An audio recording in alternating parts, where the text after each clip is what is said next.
한 영혼에게 손 내밀어 선을 행하라. 한 영혼에게 손 내밀어 선을 행하라는 제목을 가지고 함께 은혜를 나누려고 합니다. 믿음 생활은 형식이 아닙니다. 형식을 채워 넣는 것, 형식을 따라 사는 것, 한마디로 그 알맹이가 빠진 껍데기로 사는 것은 여러분 진정한 그 믿음 생활이라고 이렇게 할 수 없습니다. 진짜 믿음 생활은 형식이 아니라 내용입니다. 그렇기 때문에 그 하나님께서 진정으로 기뻐하실 일이 무엇인가를 분별하는 것은 굉장히 중요합니다. 그것이 오늘 본문에서 예수님께서 강조하신 안식일 정신인 것입니다. 그러므로 복음으로 영혼을 살리는 일에 쓰임받자 이 제목을 가지고 한 영혼에게 손 내밀어 선을 행하라 이 제목을 가지고 우리 진정으로 하나님께서 그 기뻐하시는 그런 일이 어떤 것인가 우리 분별하시는 이 새벽 되시기를 주님의 이름으로 축원합니다.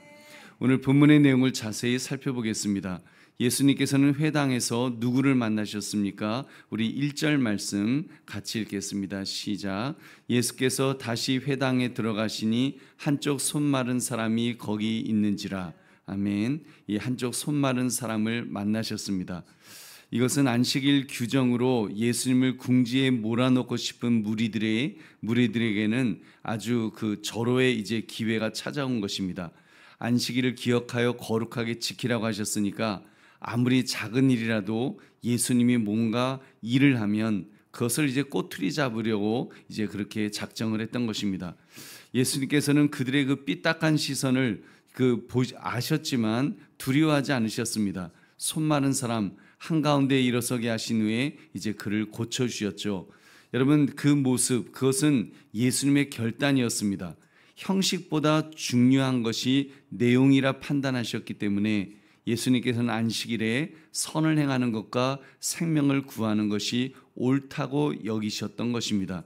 당장 고통받고 있는 한 영혼을 외면하지 않으셨던 것입니다. 그래서 하지만 예수님께서 이제 손 마른 사람을 고치시자 바리새인들은 이제 예수님과 같은 마음이 아니었죠. 어떤 반응을 보였습니까? 6절의 말씀 같이 읽겠습니다. 시작. 바리새인들이 나가서 곧 헤롯 왕과 함께 어떻게 하여 예수를 죽일까 의논하니라. 아멘. 그 예수님을 죽이려고 이제 작정을 했죠. 안식일 규정으로 예수님을 올가매려 했던 바리새인들은 이제 그 노선이 다른 헤롯 땅까지 연대해서 예수님 죽이려고 이렇게 공격하는 모습을 보게 됩니다. 여러분 그 바리새인들은 반로마주의였습니다. 또 헤롯 땅은 친로마주의. 그러니까 완전히 정치적인 색깔로는 완전히 정반대의 사람, 원수 같은 그런 사이였습니다. 그렇게 적대적이었는데 지금 예수님을 죽이는 일에 있어서는 이게 그냥 한 마음이 돼갖고 공동 연합 전술을 이제 펼치게 되었던 것입니다. 여러분 정말 그 하나님 앞에서는 그 세상이 얼마나 그 악한 것인가를 우리가 볼 수 있는 그런 대목이라고 할 것입니다. 다른 사람의 시선 받기를 좋아하던 바리새인처럼 타인의 눈을 의식하느라고 이 생명을 구하는 일, 마땅히 행해야 할 일을 등한히 하는 그런 어리석음을 우리는 범해서는 안 될 것입니다. 어떤 불이익이 당한다 할지라도 내가 희생해서라도 한 영혼에게 손을 내밀어 생명을 살려야 될 때 여러분 생명을 살릴 수 있는 그런 예수님처럼 사시기를 주님의 이름으로 축원합니다. 우리 보배로운 성도님들 이 안식일일지라도 사람의 생명을 살리는 일이 옳다고 판단하며 선을 행하셨던 예수님의 모습을 볼 때 여러분은 무엇을 느낄 수가 있습니까? 여러분 진리를 붙들고 사는 믿음 생활은 사람이나 환경을 바라보는 것이 아니라 오로지 하나님만을 바라봐야 된다는 것을 우리는 깨닫습니다. 여러분 믿음 생활은 하나님만 바라보아야 됩니다. 하나님만 의지해야 됩니다. 왜요? 하나님께서 우리에게 영원한 생명을 주시기 때문입니다. 이것이 본질입니다. 여러분 이보다 더 확실한 복음은 없습니다.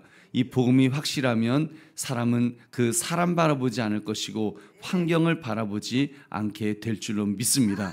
오로지 주님만 바라보면서 주님이 기뻐하시는 일을 찾아서 정말 주님이 기뻐하시는가, 이것이 주님이 원하시고 주님 앞에 바른 길인가, 그것만 생각할 것입니다. 그러면 영혼 살리는 일에 최선을 두며 그렇게 살아가게 될 줄로 믿습니다. 우리 보배로운 성도님들, 오늘 말씀을 나의 삶에 적용해 봅시다. 여러분, 살아오면서 사람들의 시선이나 고정관념 때문에 선을 행하지 못한 적이 있다면 여러분, 언제 그렇게 있으셨습니까? 오늘 예수님께서 행하신 일을 우리 삶에 적용해 본다면 이런 것입니다. 주일에 예배 드리기 위해서 여러분이 허겁지겁 이제 운전을 해서 막 오려고 집을 막 나서는데 누군가 정말 절박하게 어려움에 처한 사람을 보게 된 것입니다. 사람의 도리를 생각하면 당연히 멈춰서 괜찮으시냐고, 이렇게 내가 도울 게 없느냐고 물어야 될 그런 상황이었습니다. 뭐 모르는 사이도 아니고, 더구나 막 눈까지 마주치면서 서로 뭔가 뭐 꼭 도와주세요 뭐 이런 표정을 막 짓고 있는데, 그런데도 시계를 딱 보더니 나 지금 예배 시간 늦었어. 그리고는 마땅히 사람의 도리를 해야 하는데 그거 하지 않는다면, 그거 하지 않고 예배 드리러 막 달려 나온다면 그것을 과연 하나님께서 기뻐하실 것인가? 이런 질문인 것입니다. 여러분, 상황마다 물론 다를 수 있겠지만 진짜 하나님께서 기뻐하실 일이 무엇일까를 생각해 보아야 한다는 것입니다. 아마도 예수님이시라면 그런 상황에 설령 예배 시간을 조금 늦는다고 할지라도 그 어려움에 처한 이웃을 도와주려 하셨을 것입니다. 여러분, 그 대표적인 예가 강도 만난 이웃을 제사장은, 레위인은 그 보고도 그냥 지나갔다는 그런 것 아니겠습니까? 여러분, 그들 역시도 변명거리가 있었을 것입니다.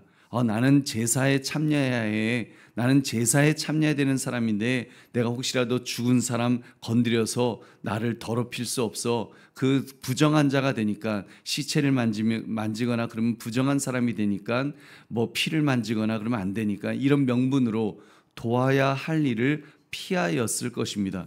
여러분, 예수님 말씀하셨습니다. 누가 진짜 이웃이라고 할 수 있겠느냐? 누가 진짜 이웃이라고 할 수 있겠느냐? 여러분, 그 말씀은 다르게 말하면 누가 진짜 믿음의 사람이라고 할 수 있겠느냐?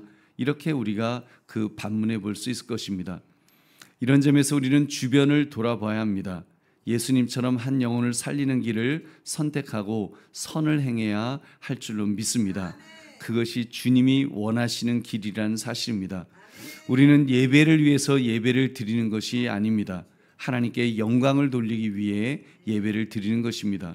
우리는 성경을 위해서 성경을 읽고 듣고 배우는 것이 아닙니다.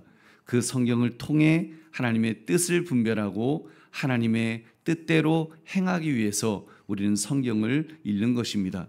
그러니까 본질을 놓쳐서는 안 될 것입니다. 핵심이 무엇인지, 진짜 의미 있는 것이, 진짜 하나님이 기뻐하시고 하나님이 나로 하여금 살라고 하는 모습이 무엇인지, 여러분, 것을 우리는 분별해야 될 줄로 믿습니다. 그러므로 한 영혼에게 손 내밀어 그 선을 행하라, 이 제목처럼 진정 하나님이 기뻐하실 것은 한 영혼에 집중해야 된다는 것을 깨달아서 주님 기뻐하시는 삶을 살아가시는 저와 여러분 되시기를 주의 이름으로 축원합니다.